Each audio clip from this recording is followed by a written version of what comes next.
Assalamualaikum warahmatullahi wabarakatuh. Perkenalkan nama saya Triwada Atoya, NIM 19133087 dari jurusan Etika Akuntansi Universitas Negeri Padang. Tujuan dari pembuatan video kali ini adalah untuk memenuhi salah satu tugas saya di mata kuliah Manajemen Keuangan Daerah. Langsung saja kita mulai ke materi pertama. Materi pertama yaitu tentang ruang lingkup manajemen keuangan daerah. Pengertian dari keuangan daerah sendiri merupakan elemen pokok terhadap aktivitas penyelenggaraan pemerintah daerah. Oleh karena itu, pentingnya bagi pemerintah daerah untuk mengelolakan atau memanage keuangan daerah dengan pedoman kepada anggaran pendapatan dan belanja daerah atau APBD. Sedangkan menurut Mamesa Halim tahun 2002 menyatakan bahwa keuangan daerah dapat diartikan sebagai semua hak dan kewajiban yang dapat dinilai dengan uang. Demikian pula segala sesuatu baik berupa uang maupun barang yang dapat dijadikan kekayaan daerah sepanjang belum dimiliki oleh negara ataupun daerah yang tinggi serta pihak-pihak lain sesuai peraturan perundang-undangan yang berlaku. Sedangkan menurut Peraturan Pemerintah Republik Indonesia Nomor 58 Tahun 2005 tentang pengelolaan keuangan daerah, dalam ketentuan umumnya menyatakan bahwa keuangan daerah adalah semua hak dan kewajiban daerah dalam rangka menyelenggarakan pemerintah daerah yang dapat dinilai dengan uang, termasuk di dalamnya adalah kekayaan daerah tersebut. Jadi, pengertian dari manajemen keuangan daerah sendiri adalah proses perencanaan, pengorganisasian, kepemimpinan, pengendalian terhadap semua hak dan kewajiban daerah dalam rangka menyelenggarakan pemerintah daerah yang dapat dinilai dengan uang, termaksud di dalamnya segala bentuk kekayaan dan berhubungan dengan hak dan kewajiban daerah.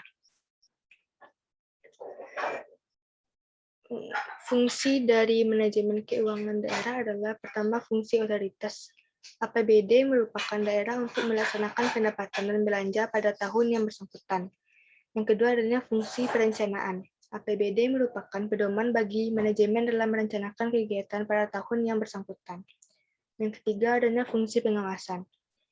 APBD menjadikan pedoman untuk menilai apakah kegiatan penyelenggaraan pemerintah daerah sesuai dengan ketentuan yang telah ditetapkan. Yang keempat adalah fungsi alokasi.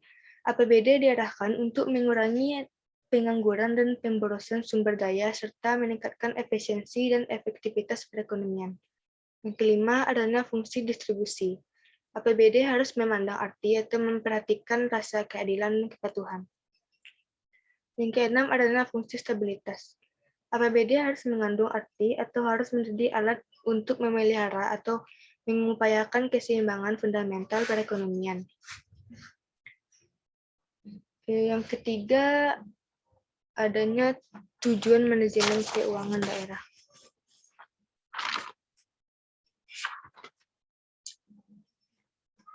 Yang pertama adalah untuk memaksimumkan nilai bermana lebih luas daripada memaksimumkan keuntungan nilai yang telah ditentukan. Memaksimumkan nilai artinya mempertimbangkan berbagai risiko terhadap arus pendapatan entitas. Mutu dari arus dana yang diharapkan diterima di masa yang akan datang mungkin akan beragam. Yang pertama itu adanya akuntabilitas. Pemda harus mempertanggungjawabkan tugas keuangan kepada lembaga ataupun orang yang berkepentingan sah. Yang kedua adalah memenuhi kewajiban keuangan. Keuangan daerah harus ditata sedemikian rupa sehingga mampu melunasi semua ikatan keuangan, baik jangka pendek maupun jangka panjang. Yang keempat adalah lingkup manajemen keuangan daerah. Keuangan daerah dikelola melalui manajemen keuangan daerah. Adapun ruang lingkup dari keuangan daerah menurut Halim tahun 2001 adalah keuangan daerah yang dikelola langsung dan kekayaan daerah yang dilimpahkan.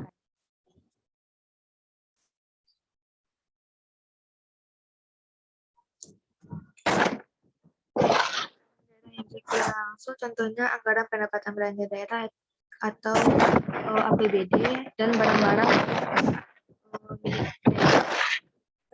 pemerintahan daerah yang dipisahkan adalah badan usaha milik negara atau BUMN.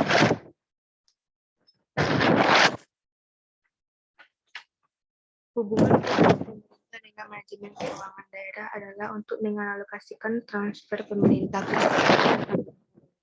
dalam bentuk dana perumahan yang terdiri atas dana bagi hasil pajak, dana bagi sumber daya yang dari negara ataupun hibah oleh pemerintah pusat kepada pemerintah daerah.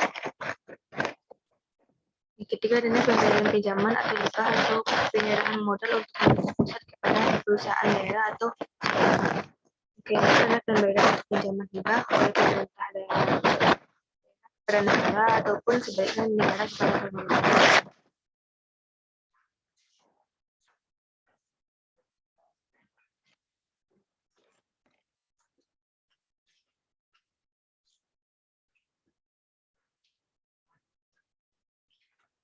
Pada materi kedua yaitu membahas tentang sumber-sumber pendapatan daerah.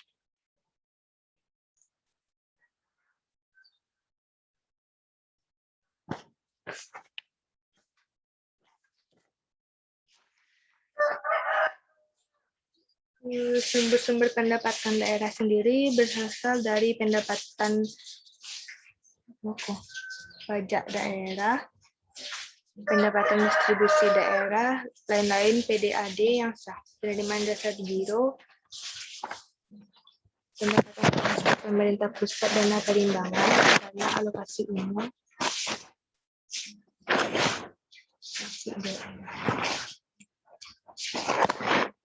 pendapatan transfer contohnya pendapatan yang berasal dari entitas pelaporan lain-lain, pendapatan transfer pemerintah pusat, dana perimbangan bagi hasil pajak dan bagi hasil bukan pajak.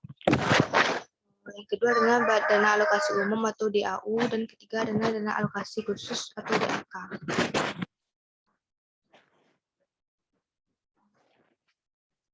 Ini jenis pendapatan daerah.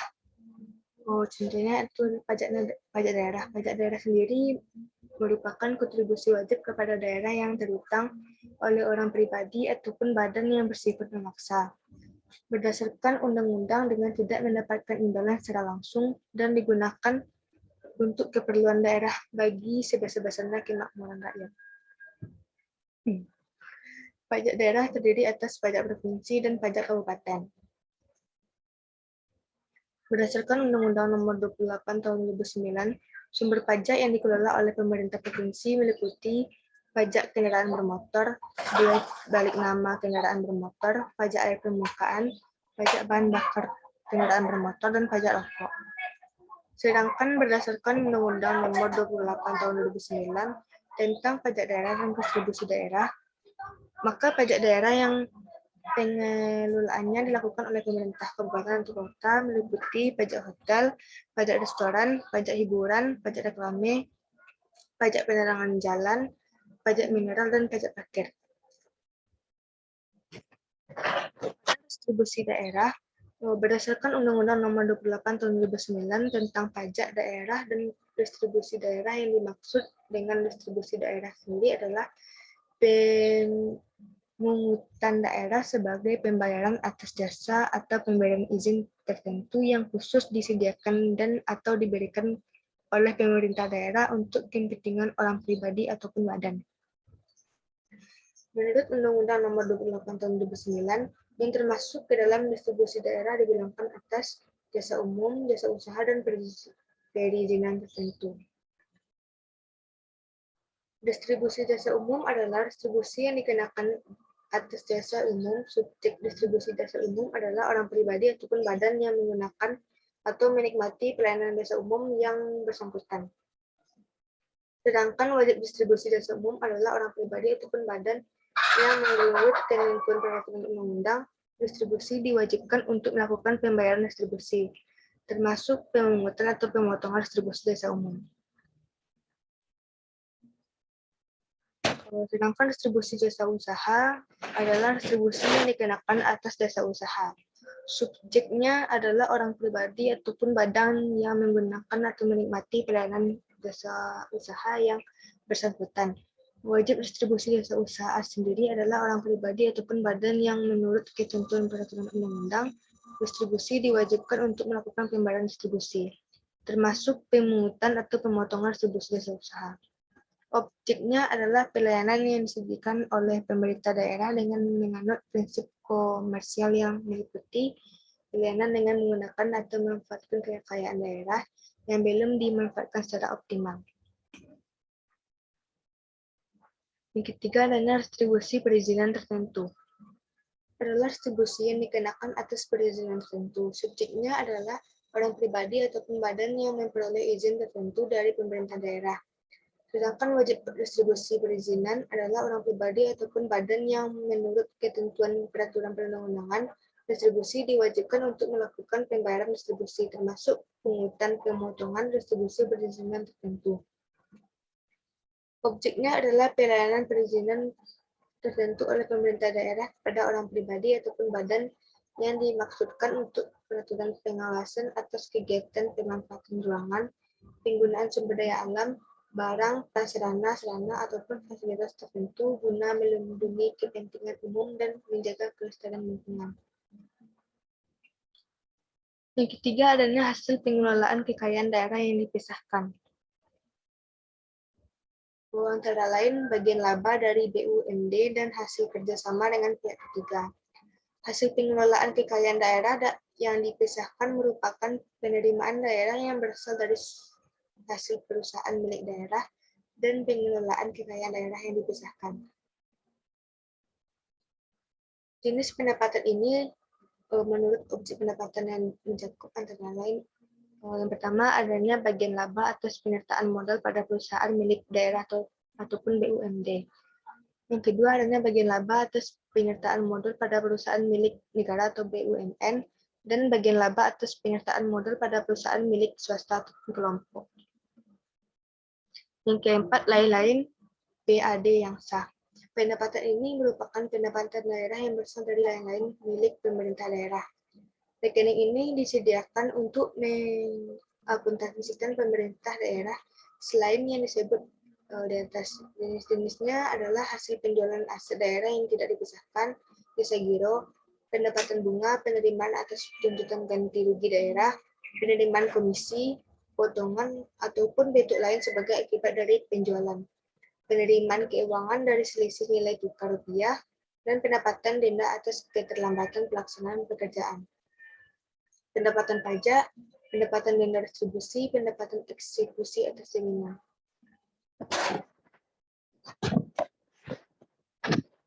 Pendapatan transfer adalah pendapatan yang bersumber dari transfer pemerintah pusat dalam rangka melaksanakan otonomi daerah.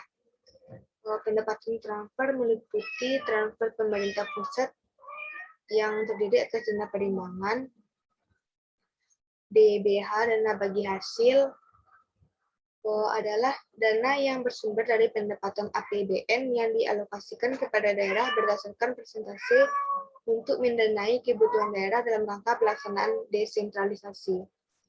DAU ataupun dana alokasi umum merupakan dana yang bersumber dari pendapatan APBN yang dialokasikan dengan tujuan pemerataan kemampuan keuangan antar daerah untuk mendanai kebutuhan daerah dalam rangka melaksanakan desentralisasi. Yang ketiga, adanya pembagian dana alokasi khusus, merupakan dana yang bersumber dari pendapatan APBN yang dialokasikan kepada daerah tertentu dengan tujuan untuk menentukan ataupun mendanai kegiatan khusus yang merupakan urusan daerah dan sesuai dengan prioritas nasional.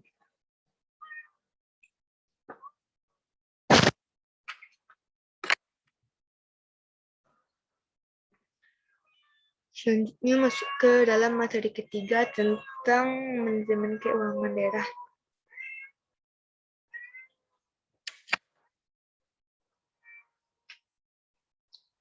Pengertian dari kinerja keuangan daerah adalah menurut Bambang Nanto atas dasar-dasar pembelanjaan perusahaan, kinerja keuangan daerah adalah suatu kegiatan untuk melakukan kegiatan pelaporan keuangan menurut standar keuangan yang telah ditetapkan. Jadi, kinerja keuangan adalah suatu kegiatan yang dilakukan perusahaan dalam mengukur prestasi perusahaan dan menggunakan modal secara efektivitas dan efisien demi tercapainya tujuan perusahaan.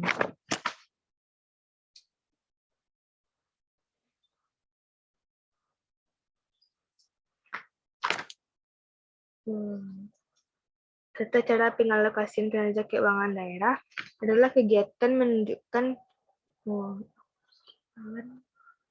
kinerja suatu entitas pemerintah dalam suatu kurun waktu tertentu.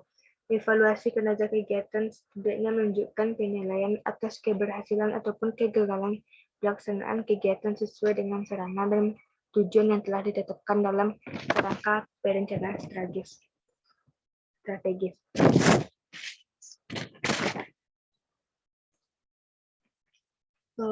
Analisis anggaran adalah anggaran sendiri merupakan rencana keuangan periodik yang disusun berdasarkan program yang telah disahkan dan merupakan rencana tertulis mengenai kegiatan suatu organisasi yang dinyatakan secara kuantitatif dan umumnya diletakkan dalam satuan moneter untuk jangka waktu yang tertentu.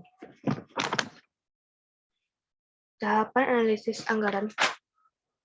Yang pertama itu menyiapkan data-data anggaran dan laporan RA, membandingkan data-data realisasi anggaran dengan anggaran untuk setiap tertentu yang sama. Yang ketiga adalah hitung selisih anggaran dan hitung persentase tingkat ketercapaian anggaran.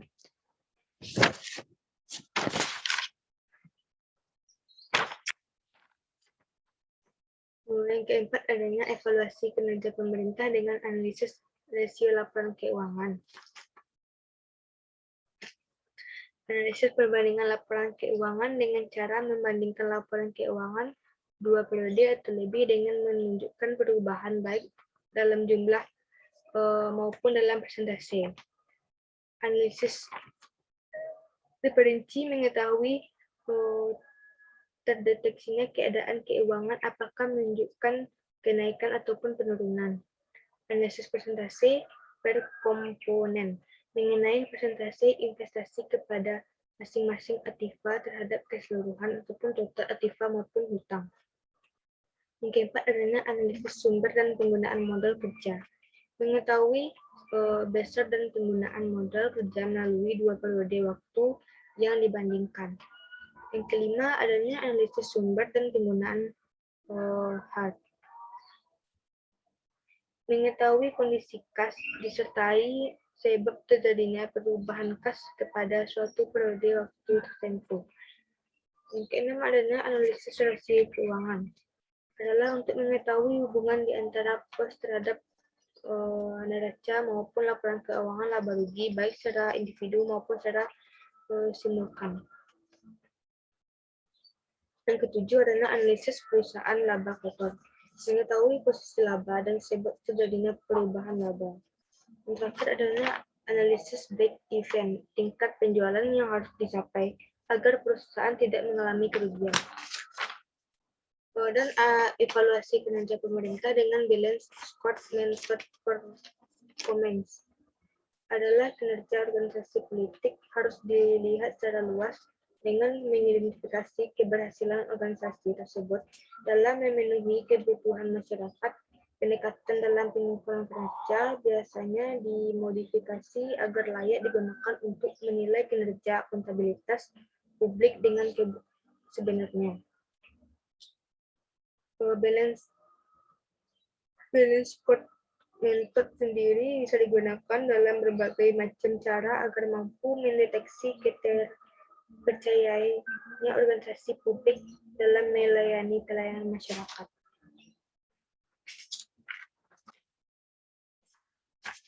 Selanjutnya pada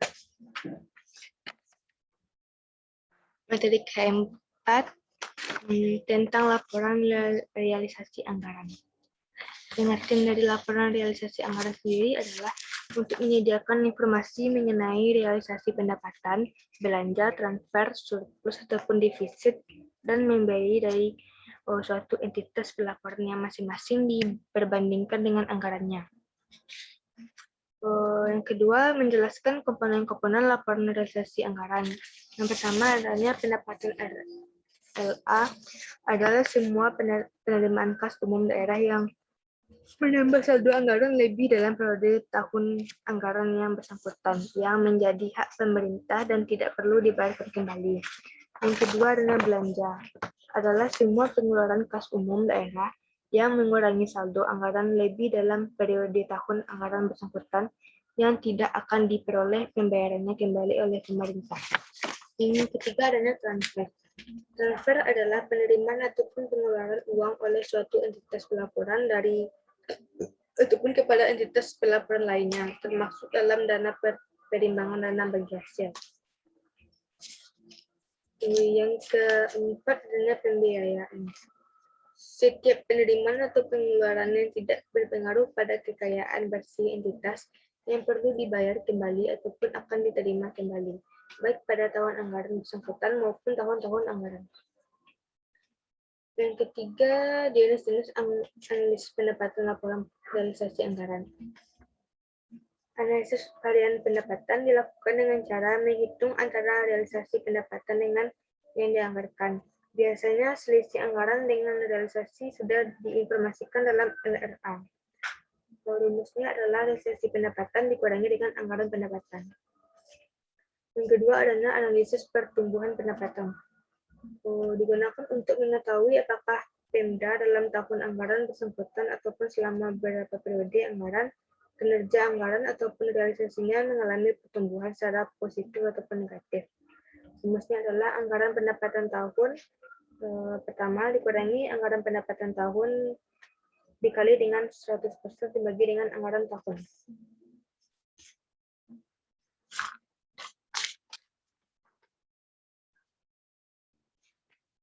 Macam-macam analisis rasio keuangan ada desentralisasi, rasio ketergantungan, rasio kemandirian, rasio efektivitas PDA dan rasio efisiensi PDA, rasio efektivitas pendapatan, rasio efisiensi pendapatan, derajat kontribusi BUMD, rasio utang pendapatan daerah, rasio standar penerimaan pendapatan. Selanjutnya adanya jenis-jenis analisis belanja. Berdasarkan SAP PP 71 tahun 2010, 64 tahun 2013, yang pertama adanya belanja operasi, merupakan pengeluaran anggaran untuk kegiatan sehari-hari pemerintah pusat ataupun daerah yang memberi manfaat jangka pendek. Contohnya belanja pegawai, belanja barang, subsidi, ataupun hibah. Yang kedua adalah belanja modal, pengeluaran anggaran untuk perolehan aset tetap dan aset lainnya yang dibeli untuk memanfaatkan lebih dari periode akuntansi. Tiga, adanya belanja tak terduga, belanja anggaran untuk kegiatan yang sifatnya tidak diharapkan berulang, seperti penanggulangan bencana alam sosial.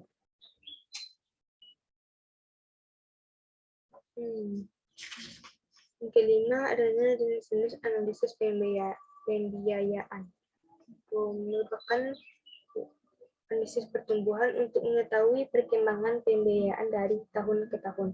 Untuk mengetahui berapa besar pertumbuhan masing-masing, apakah rasional dan dapat dipertanggungjawabkan.